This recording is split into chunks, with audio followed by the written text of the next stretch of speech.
장 6절부터 16절 말씀 하십니다. 여호와께서 이와 같이 말씀하시되 이스라엘의 서너 가지 죄로 말미암아 내가 그 벌을 돌이키지 아니하리니 이는 그들이 은혜를 받고 의인을 팔며 신 한 켤레를 받고 가난한 자를 팔며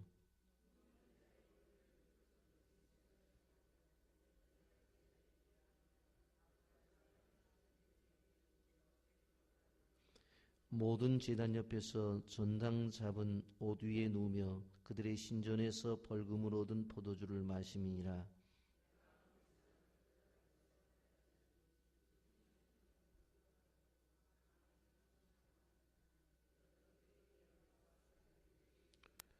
내가 너희를 애굽 땅에서 이끌어내어 40년 동안 광야에서 인도하고 아모리 사람의 땅을 너희가 차지하게 하였고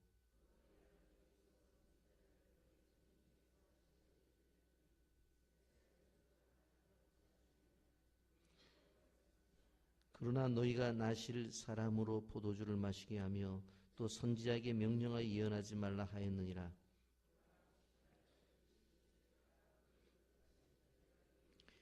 빨리 다름질하는 자도 도망할 수 없으며 강한 자도 자기 힘을 낼 수 없으며 용사도 자기 목숨을 구할 수 없으며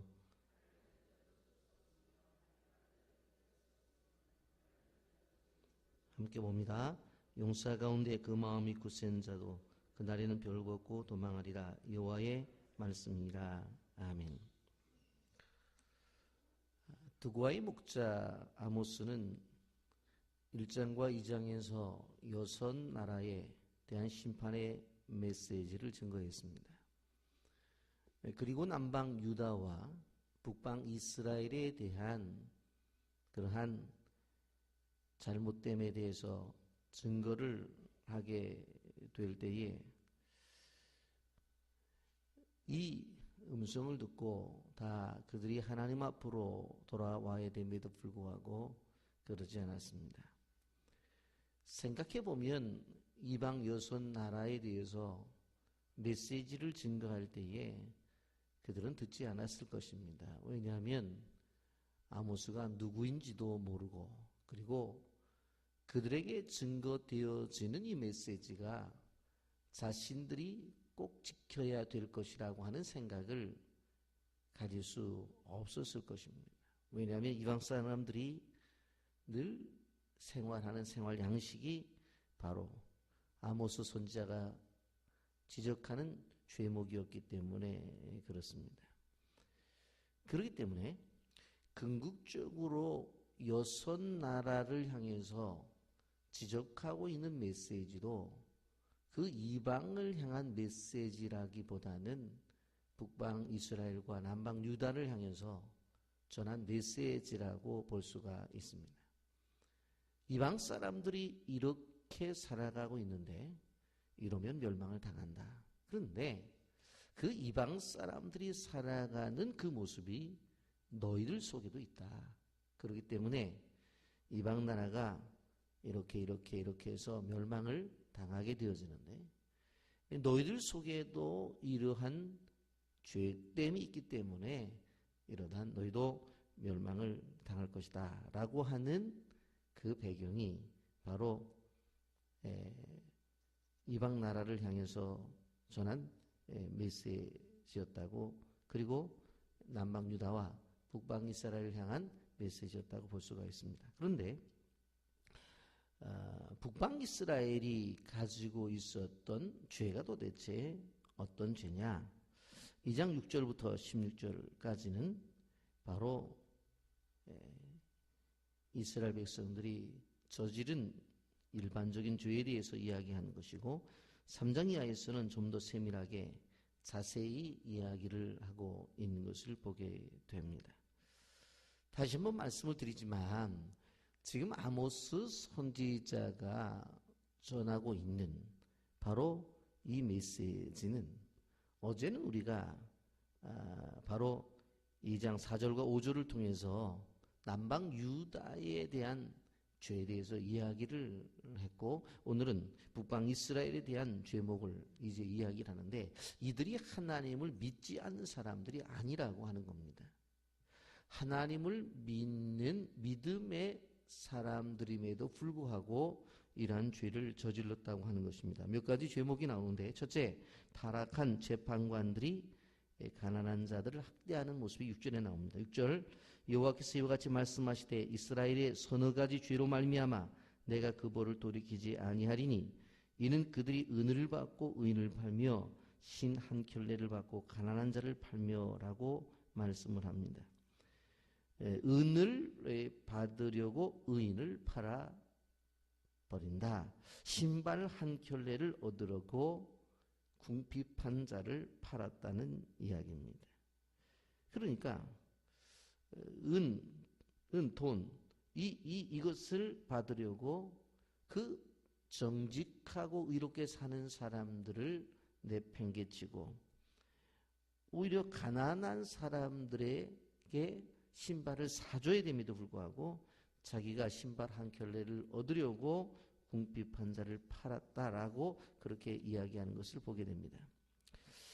여러분, 사람이 살아가는 데는 돈이 필요하고 좋은 것입니다. 하지만 돈이 사람이 살아가는 데 필요한 것이지 그 돈이 우상이 되어서는 안 됩니다. 사람들은 돈 때문에 정의를 희생하죠. 돈 때문에 양심을 팔아먹습니다. 돈 때문에 가정이 희생당하고 심지어는 돈 때문에 신앙까지 팔아먹는 사람들이 있습니다.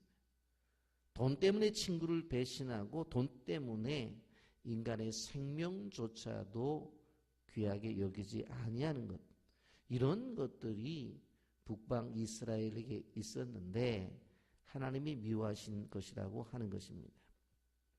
여러분, 사람이 삶 속에서 이런 일들이 나타나는데 우리나라에도 운동 경기에 승부 조작을 하는 일들 속에 가보면 바로 선수들이 돈을 받고 바로 누가 이기든지 간에 관계없이 타협을 한다고 하는 것입니다. 그러니 돈이면 스포츠 정신이, 페어플레이니 뭐 이런 것들이 상관없이 간다라고 그렇게 말씀을 드릴 수가 있습니다. 여러분, 오래전에 참으로 경악한 사건이 나타나고 요즘 다시 그것이 제가 보니까 인터넷에 등장을 하는데 나이지리아에 아기 공장이 있다라고 하는 것입니다. 15세에서 17세까지의 처녀들을 감금시켜 놓고 강제로 아이들을 임신시킵니다. 그리고 아이를 낳고 바로 우리나라 돈으로 한 40만 원 정도의 밀매가 이루어지는데 도대체 그 아이들을 어디다 쓰느냐 봤더니 바로 이방 종교 예식의 제물로 바쳤다는 것입니다. 자기 자식은 제물로 내놓을 수가 없으니까 그렇게 아기 공장을 만들어 놓고 그리고는 15세에서 17세 처녀들을 갖다가 집단으로 놔두고 거기에서 임신을 키우고 난 아이들을 이방신의 제물로 바칠 때 그걸 죽여서 바치는 일들이 있었다라고 하는 것입니다. 여러분, 이러한 생명이라고 하는 가치가 그 무엇보다도 중요함에도 불구하고 이런 일들이 있다라고 하는 것은 이 시대 속에서 얼마나 우리가 큰 죄를 저지르고 있는지 생각해 봐야 됩니다. 또 한 가지는 약자를 억압하는 죄입니다. 7절 상반절입니다. 쉼 없는 자의 머리를 티끌 먼지 속에 발로 밟고 연약한 자의 길을 굳게 하며라고 말을 합니다.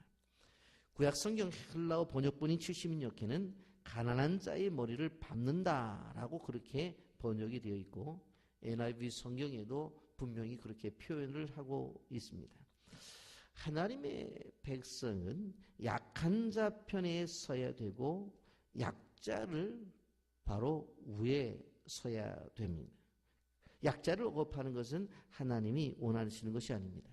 잠언서 14장 31절에 보면 가난한 사람을 학대하는 자는 그를 지으신 이를 멸시하는 자요 궁핍한 사람을 불쌍히 여기는 자는 주를 공경하는 자니라 그렇게 말씀했습니다.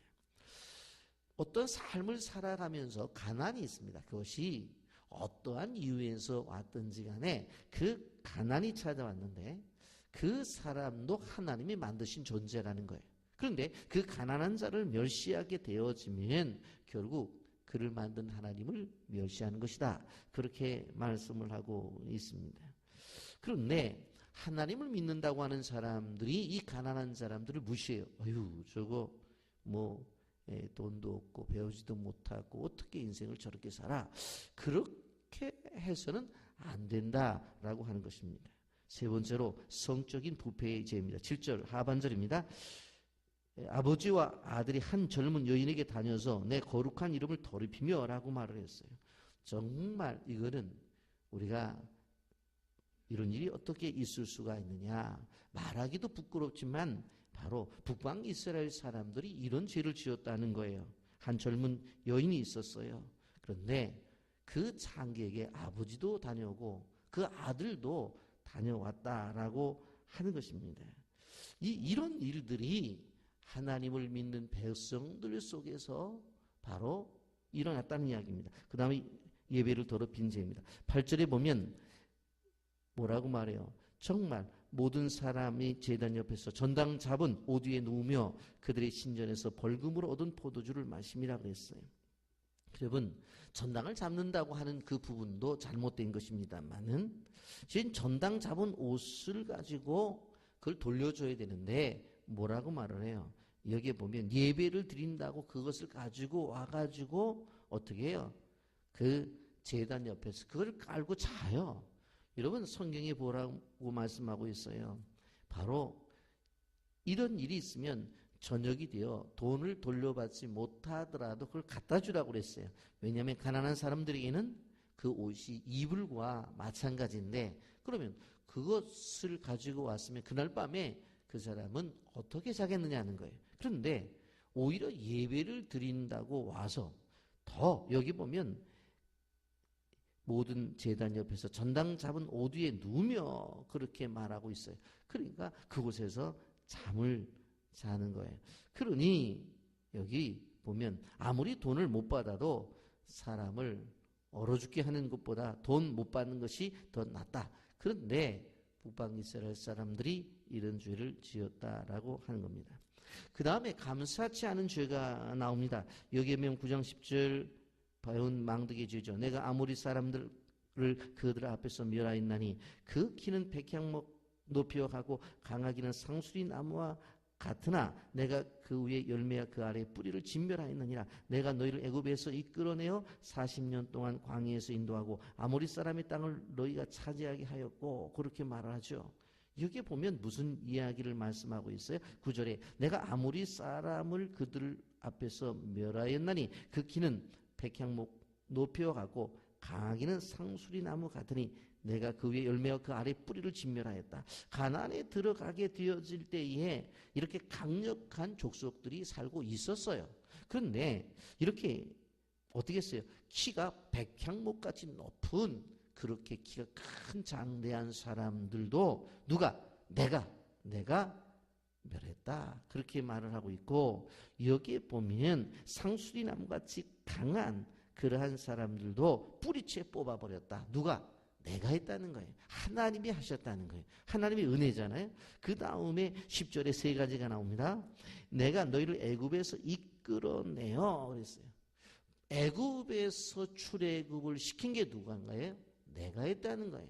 그리고 광야 40년 동안을 인도했다. 우리가 잘 아는 대로 하늘에 구름 기둥과 불 기둥으로 인도하셨고, 때가 되어지면 만나로 먹여주셨고, 반석에서 생수를 주셨고, 메추라기를 주면서 끊임없이 그들이 농사를 짓지 아니함에도 불구하고 굶지 않게끔 만드셨다라고 하는 것입니다. 이것이 바로 이스라엘 백성들이 광야를 지나갈 때에 바로 받은 은혜인데, 그걸 누가 하셨어요? 하나님이 하셨다라고 하는 것입니다. 그리고 또 한 가지 여기에 보면 바로 10절 하반절에 이렇게 말하잖아요. 아모리 사람의 땅을 너희가 차지하게 하였다. 무슨 얘기입니까? 가나안에 들어가서 점령하게 되어진 것 누구예요? 하나님의 은혜다. 세 가지를 이야기합니다. 바로 애굽에서 나온 사건과 그리고 광야를 지낸 사건과 또 하나는 가나안 땅에 들어간 사건. 이 세 가지를 누가 했어요? 하나님이 내가 하셨다는, 내가. 그런데 사람들이 이런 것들에 대해서 감사함이 없었다라고 하는 것입니다. 로마서 1장 21절과 22절에 보면 하나님을 알되 하나님을 영화롭게도 아니하며 감사하지도 아니하고 오히려 그 생각이 허망하여지며 미련한 마음이 어두워졌나니 스스로 지혜 있다 하나 어리석게 되어라고 그렇게 말씀을 하고 있습니다. 또 한 가지 11절과 12절에 보면 선지자와 나시린을 핍박한 죄가 있다고 그렇게 말씀을 하고 있습니다. 또 너희 아들 중에 선지자를 너희 청년 중에 나시린을 일으켰나니 이스라엘 자손들아 과연 그렇지 아니하냐. 이는 여호와의 말씀이라. 그러나 너희가 나실 사람으로 포도주를 마시게 하며 또 선지자에게 명령하여 예언하지 말라 하였느니라 그랬어요. 여러분 젊은 사람들 가운데 신앙이 있는 믿음의 사람들을 선정해서 나시린을 세웠다라고 하는 거예요. 나시린은 세 가지를 하지 않았는데 첫째는 독주를 마시지 않았어요. 두 번째 시체를 만지지 않았어요. 셋째로 머리를 깎지 않았어요. 왜? 하나님을 섬기는 거룩한 존재로서 세우기 위해서 그랬습니다. 그런데 이들을 향해서 뭐라고 말을 하냐면 자꾸 술을 마시는 거예요.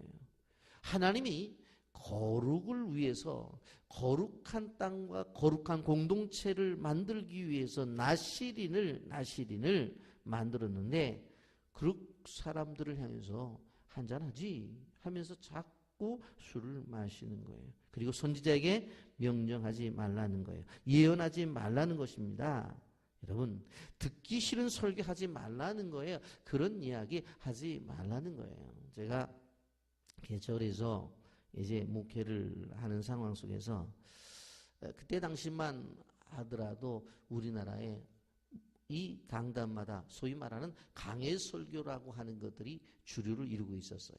그때에 사실 돌아가셨지만 온누리교회 하영주 목사님이 강해 설교를 주장하시고 그분은 돌아가실 때까지 강해 설교를 했는데 이 설교를 하면서 모든 젊은 목회자들이 설교는 이래야 되겠다 해서 그때 아주 그 유명한 학자인 로이드 존스라든가 존 스타트 목사님의 설교집을 읽으면서 우리도 이렇게 설교를 해야 되겠다.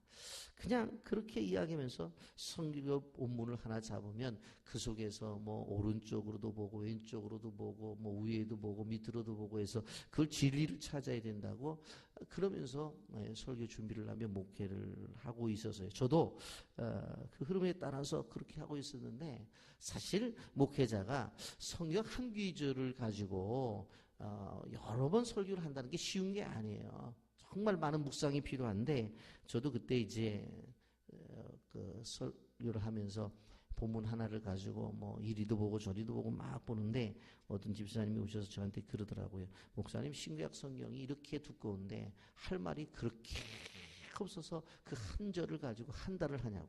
저는 그 한 절에서 정말 이 속에서 말씀하는 진리가 무언가 우리에게 주시는 요구가 무언가 그렇게 찾으려고 노력을 하는데 그러지 말라는 거예요. 그래서 제가 이런 분이 있다고 그러더니 정말 그렇구나. 그 제가 듣게 되었어요. 여러분 설교자가 하나님으로부터 받은 메시지를 전하는 거거든요. 그런데 그런 얘기는 싫으니까 하지 마십시오. 이런 얘기가 좋으니까 이렇게 하십시오. 목사님 설교는 너무 드라이하니까 예화도 좀 집어넣으십시오. 막 자꾸 이렇게 요구를 한다는 거예요.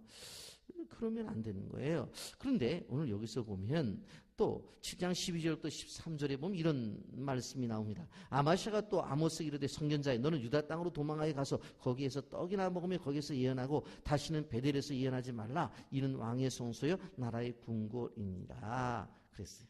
아마샤라는 사람이 아모스 선지자에게 뭐라고 말하냐면 야, 너 네 고향 땅으로 가. 유다가 네 고향이잖아. 거기 가지 왜 거기 가서 그냥 떡이나 먹어. 거기 가서 예언하지 왜 이 북방에 와서 예언을 하느냐. 그렇게 얘기하는 거예요. 여러분 직설적인 표현은 여기에서 떡을 내려가서 먹이라는 것은 뭐예요? 우리식으로 표현하면 엿이나 먹으라는 거예요. 죄송한 표현입니다. 선지자가 이렇게 말하는 거예요. 네 고향에 와서 너 엿 먹어라. 그 얘기예요, 이 얘기가. 그러니까 듣지 않겠다는 얘기예요. 암만 생명을 구원하려고 해도 귀에 들어오질 않는 거예요. 네 고향 땅에 가서 그냥 떡이나 먹고 거기 가서 하고 싶으면 네 고향 땅이나 가서 말씀을 전하지. 왜 우리한테 그런 얘기를 하느냐라고 하는 겁니다. 보세요. 북방 이스라엘의 죄가 어떻습니까? 하나님의 종을 핍박하고 물질을 숭배하고 약자를 억압하고 성적으로 부패하고 뻔뻔스럽게 배은망덕한 이 죄들이 누가 지은 죄였어요? 이방 사람들이 짓는 죄란 말이에요. 그런데 이방 사람들이 짓는 죄가 어디에 들어와 있어요? 북방 이스라엘 사람들에게 들어온 거예요. 도대체 왜 이랬느냐? 우리가 지속적으로 봅니다만은 이렇게 된 이유가 뭡니까? 하나님의 말씀이 없어서 그런 거예요. 어떤 사람이 주일학교들한테 물어봤대요. 야, 소돔과 고모라에 대해서 아냐? 그랬더니 그 어느 집사님 부부 이름이에요? 그러더래요. 그러니까 이 소돔과 고모라도 잘 모르는 세대, 십계명을 외워보라고 하면 외우지 못하는 이 세대 속에서 우리가 살아간다라고 하는 것입니다. 여러분, 이러한 사람들을 향해서 이스라엘의 징벌이 나오죠. 2장 13절입니다. 보라, 복식단을 실은 수레가 획을 누름같이 내가 너희를 누르리라. 그렇게 말씀을 하고 있습니다. 여러분, 우리가 기억하게 될 것이 무엇입니까? 수레가 곡식을 가득히 실으면 가볍지 않아요. 무거워요. 무거운 수레가 길을 누르면 어떻게 돼요? 길이 갈라지죠. 바로 지진을 통한 심판을 이야기하는 것입니다. 여러분, 아모스 1장 1절에서 우리가 어떤 메시지를 들었어요? 바로 지진 2년 전에 아모스가 하나님에게 말씀을 들었다고 그랬죠. 그런데 2년 후에 정확하게 지진이 온 것입니다. 아모스 6장 11절 보라, 여호와께서 명령하심으로 타격을 받아 큰 집이 갈라지고 작은 집은 터지리라 그랬어요. 지진입니다. 여러분, 집들이 갈라지는 것 지진 때문입니다. 여러분, 우리나라도 지진의 기미가 있다고 해서 지금 난리가 아닌데, 지진이 일어난 세계 곳곳을 보십시오. 다들 여기 성경에 말하는 대로 큰 집은 갈라지고 작은 집은 터지는 것을 볼 수가 있습니다. 그래서 아모스 2장 14절부터 16절은 이렇게 말합니다. 빨리 다름질하는 자도 도망할 수 없으며 강한 자도 자기 힘을 낼 수 없으며 용사도 자기 목숨을 구할 수 없으며 활을 가진 자도 설 수 없으며 발이 빠른 자도 피할 수 없으며 말 타는 자도 자기 목숨을 구할 수 없고 용사 가운데 그 마음이 굳센 자도 그날에 벌거벗고 도망하리라. 여호와의 말이네. 여러분, 네팔에서 일어난 지진들 보세요. 여러분, 빨리 다름질한다고 해서 도망갈 수 있어요? 안 돼요. 강한 자라고 해서 자기 힘을 낼 수 있어요? 지진 앞에 그렇게 할 수 없어요. 용사, 자기 목숨 구할 수 없습니다. 활을 가졌다고 해서 자기와 자기 백성, 자기의 가족을 구원할 수 있어요? 발이 빠라도 피할 수 없어요. 말 타는 자도 목숨을 구할 수 없어요. 지진 앞에는 속도를 내는 사람도, 힘 있는 사람도, 활을 잘 쏘는 기술을 가지고 있는 사람도 어쩔 수가 없다. 북방 이스라엘 사람들이 잘 먹고 잘 사는 세상 속에서 큰 소리를 치지만 2년 뒤에 지진으로 말미암아 너희가 멸망을 당할 것이다. 하나님의 약속의 말씀이 그들에게 주어졌습니다. 여러분, 우리도 기억해야 될 것이 무엇인가 하면 우리에게 하나님께서 주시는 메시지가 있습니다. 이 마지막 시대에 이 말씀 잘 듣고 순종해야 이 어려움 속에서 생명을 구원할 수 있다는 사실을 기억하면서